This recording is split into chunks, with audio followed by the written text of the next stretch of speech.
Good morning, descendants of Atlantis. Now for my fourth video. Dr. Schock wrote a book called Forgotten Civilization, The Role of Solar Outbursts in Our Past and Future. I'll leave a link to it and to his website. I highly recommend you read that. So basically what I'm going to do in this video is explain to you how I think the ancients used the pyramids across the globe and those that were extant on Atlantis to deflect the cyclic solar shock waves. Think about that. The Atlanteans had to have existed for hundreds of thousands of years to have gotten as developed as they were. So they had to have had some way to deflect those cyclic solar shock waves that occurred about every 11,000 years. And if you watch my first video, perhaps at sometimes they would rarely occur at 12 to 13,000 years, and it's explained there. So there are 5 basic points here. I'll make this quick. The first one I'll establish about solar plasma and coronal mass ejections hitting Earth. And then 2, they are deflected by the Lorentz Field up in the heliosphere. 3, the Lorentz Field can be increased to deflect that EMF. You can increase that shield, in other words, strengthen it. And 4, the pyramids can create electromagnetic energy akin to the Lorentz Field. And 5, they can direct that in directed energy beams up into the upper atmosphere, the heliosphere, where they can then strengthen it to deflect the solar plasma waves. And I think this is probably what the ancients did. It's just my theory, my gut instinct, what I've put together. Haven't heard anyone else say it. So let's quickly begin then. The solar wind is a stream of charged particles released from the upper atmosphere in the sun called the corona.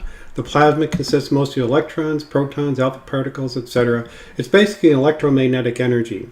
And this is from Wikipedia. And if we go down here, we see where the solar wind intersects with a planet that has a well-developed magnetic field such as the Earth, the particles are deflected by the Lorentz force. The Lorentz force. This region is known as the magnetosphere. Coronal mass ejection, which would be more akin to a solar plasma shock wave, is a release of plasma and accompanying magnetic field from the solar corona. They often follow solar flares and are normally present during a solar prominence eruption. So this would be more akin to, as I understand it, a major... So come to my part 2, to establish that the massive solar coronal ejection is deflected by the Earth's magnetic field. And here we have an article, June 4th, 2018, from Live Science magazine. Earth's magnetic field is a ruthless solar shredding machine. As Earth cruises through the Black Sea of space, scientists believe that this energy hits the Earth's electromagnetic field and it's shredded. In a study led by researchers at the University of Maryland and NASA's Goddard Space Flight Center in Maryland, they found that when the solar wind smashes against the Earth's bow shock, solar electrons accelerate so rapidly that they literally break apart, converting potentially destructive energy into innocuous heat. So that's established. But another side thought on this is, what if the Atlanteans did send up this electromagnetic energy to reinforce the Lorentz field to deflect a massive 11,000-year cyclic solar plasma wave, and that generated so much heat, that heat then came down to Earth, cycled down to Earth, and it melted the glaciers, which then caused floods, which then flooded parts of Atlantis, which put a massive amount of extra weight on what perhaps is already a disabled continent, and caused massive earthquakes and caused it to sink. So that's one possibility to consider as to what may have caused the melting of the iceberg. We come to part 3, the Lorentz force, which is mentioned earlier at the beginning of this video, which deflects solar plasma waves. So basically, if you look in Wikipedia, the Lorentz force is electromagnetic energy, and it can be used for a variety of purposes, but I'm just establishing here the concept of the Lorentz force for you. So let's go to the next part. Is to establish that the pyramids can indeed, even in their decrepit state of today, concentrate electromagnetic energy. And if they can do that now, imagine what they could have done when they were fully operational before they were damaged by being overloaded to stop the solar plasma waves, as I discussed in my first video. So here we have an article from Physics study reveals the Great Pyramids of Giza can focus electromagnetic energy. Calculations show that in the resonant state, the pyramid can concentrate electromagnetic energy in its internal chambers as well as under its base, where the third unfinished chamber is located. And very quickly, I want to relate to you a story. Many years ago, while listening to Art Bell, there was a guest on. I can't remember who. I wish I could remember the date. But he was talking about, in preparation for the millennial celebration, the band, which had, of course, huge speakers set up on the Giza Plateau, was practicing, and they were playing the musical scales upwards, do, re, mi, fa, sol, la, ti, do. And as they did that, the entire Giza Plateau began to vibrate, so much so that the band became frightened and stopped playing the musical scales. So there's a lot more going on in the structure of that Giza Plateau than you think. And a lot of those those wells that we see drilled around the plateau, they may have been to search for water because there was a drought there around 5000 BC onwards. But they may also have been kind of like a flute. You drill holes in a flute to get its resonance just right.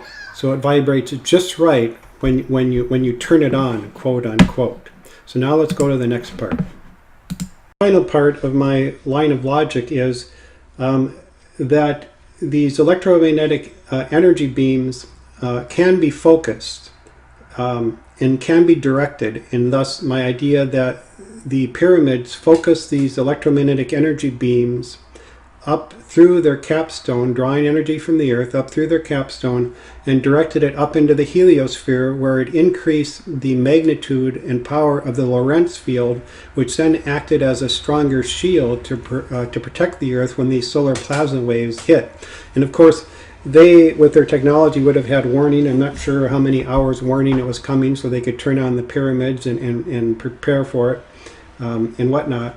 So here we have an article from electronicsforu.com, and it focuses on a new class of directed energy weapons that generate streams of electromagnetic energy that can be precisely directed over long distances to disable or destroy intended targets. And so my theory is that they weren't, the pyramids weren't using these as weapons, but they were using them to focus and direct these energy weapons to increase the strength of the Lorentz field, to deflect solar plasma discharges, to protect the Earth from these cyclic attacks. They had to have had a way to protect the Earth to have survived for hundreds of thousands of years. These pyramids dotting the globe are the only possible explanation which I can see.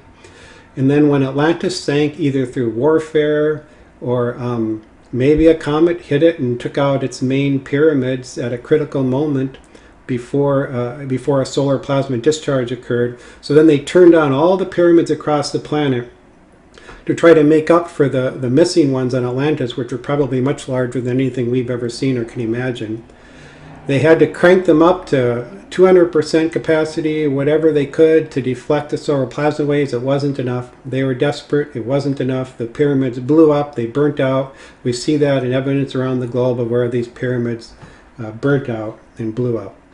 And I think this is just my gut instinct, but I think this is close to how they probably deflected the solar plasma discharges and survived on Atlantis for hundreds of thousands of years.